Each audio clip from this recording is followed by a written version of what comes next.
Assalamualaikum warahmatullahi wabarakatuh. Alhamdulillah wassalatu wassalamu ala Rasulillah wa ala alihi washabbihi wa mawala.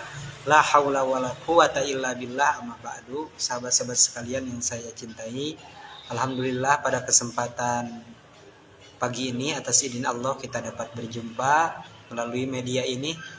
Mudah-mudahan perjumpaan ini menjadi perjumpaan yang diridhoi oleh Allah Subhanahu wa taala, mendapatkan limpahan rahmat dari Allah Subhanahu wa taala. Amin ya Allah ya rabbal alamin.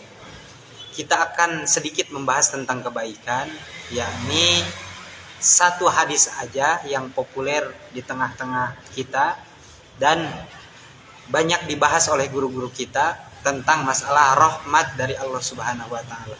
Karena kita sangat berharap mendapatkan rahmat dari Allah Subhanahu wa taala, karena rahmat Allah itu sebagai modal kita untuk menuju surga Allah Subhanahu wa taala. Amal tanpa dibarengi dengan rahmat kasih sayang Allah Subhanahu wa taala tidak ada artinya. Makanya banyak orang-orang yang mengandalkan amalnya tetapi dia tidak mendapatkan rahmat dari Allah Subhanahu wa taala. Tetapi apalagi orang yang tidak beramal, bagaimana bisa mendapatkan rahmat Allah Subhanahu wa taala?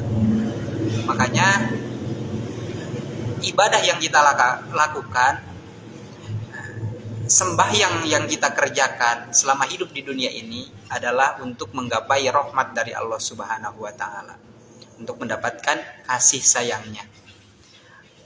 Maka salah satu hadis Nabi yang populer, Rasulullah SAW berpidato di depan para sahabatnya. Kata Rasul, la yudhilal jannata ahadakum amaluhu. Tidak ada seorang pun yang masuk surga di antara kalian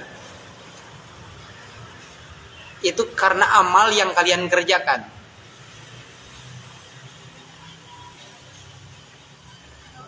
Para sahabat heran. Wala anta ya Rasulullah, kamu pun begitu ya Rasul? Tidak masuk surga oleh amal yang kamu kerjakan. Kata Rasul, wala ana, saya pun begitu. Illa ayyatagummadani Allahu bi rahmati, kecuali kita bisa masuk surga karena limpahan rahmat dari Allah Subhanahu wa taala. Tanpa rahmat Allah kita sulit untuk menuju surganya Allah Subhanahu wa taala. Padahal itu adalah masa depan kita. Masa depan kita bukan hanya sekedar masa depan yang diperjuangkan di dunia ini. Kita sukses menjadi politisi, kita sukses menjadi orang kaya, miliarder, jutawan, bisnismen, entrepreneur, kerjanya kantoran,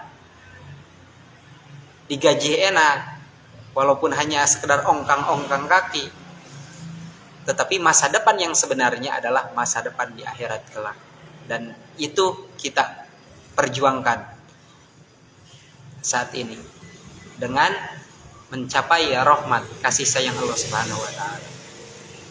Tetapi Rasulullah SAW mengatakan seperti itu bukan berarti Rasul tidak dijamin surganya oleh Allah Subhanahu wa taala. Itu hanya memotivasi para sahabat bahwa kalian semua tidak dapat jaminan surga dari Allah Subhanahu wa taala. Kalau Rasul kan jelas sudah mendapatkan jaminan surga, jaminan ampun dari dosa-dosa. Kan di surah Al-Fatah juga dikatakan, inna fatahna laka fatham mubina liyaghfira lakallahu ma taqaddama min dzambika wa ma ta'akhkhar. Bahwa Rasulullah SAW sudah mendapatkan jaminan ampun dari Allah Subhanahu wa taala, dosa yang lalu, dosa sekarang, dosa yang akan datang, sudah mendapatkan jaminan ampun. Namanya juga Rasul maksum, dijaga oleh Allah Subhanahu wa taala dari maksiat. Karena memang dalam sejarah kehidupan Rasulullah SAW tidak pernah maksiat, kan? Tidak pernah berdosa, tidak pernah berbuat salah. Makanya melalui ini mari kita sama-sama tingkatkan kualitas amal kita, karena kalau kita tidak melaksanakan amal yang sebaik-baiknya, diiringi rasa ikhlasnya luar biasa, maka kita akan kesulitan mendapatkan kasih sayang Allah, rahmat Allah Subhanahu wa taala. Sahabat-sahabat sekalian, ada satu surah wal asr, demi waktu, demi masa. Innal insana lafi khusr. Sesungguhnya manusia itu, insan itu semuanya ada dalam kerugian. Siapa dia, apapun profesinya, tetap ada dalam keadaan rugi manusia ini. Illal ladina amanu, kecuali orang-orang yang beriman. Yang tidak rugi itu orang-orang yang beriman kepada Allah Subhanahu wa taala, beriman kepada Rasul, beriman kepada yang harus kita imani, yang diajarkan oleh rukun iman, bahwa yang harus kita imani itu dan juga di dalam surah Al-Baqarah yang harus kita percayai, imani itu juga sesuatu yang gaib, entah itu yang ada sekarang tapi kita nggak kelihatan, seperti malaikat, adanya setan yang menggoda kita, termasuk alam yang akan datang yang sudah diceritakan di Al-Quran, yakni adanya alam barzah, adanya alam akhirat, adanya surga, adanya neraka.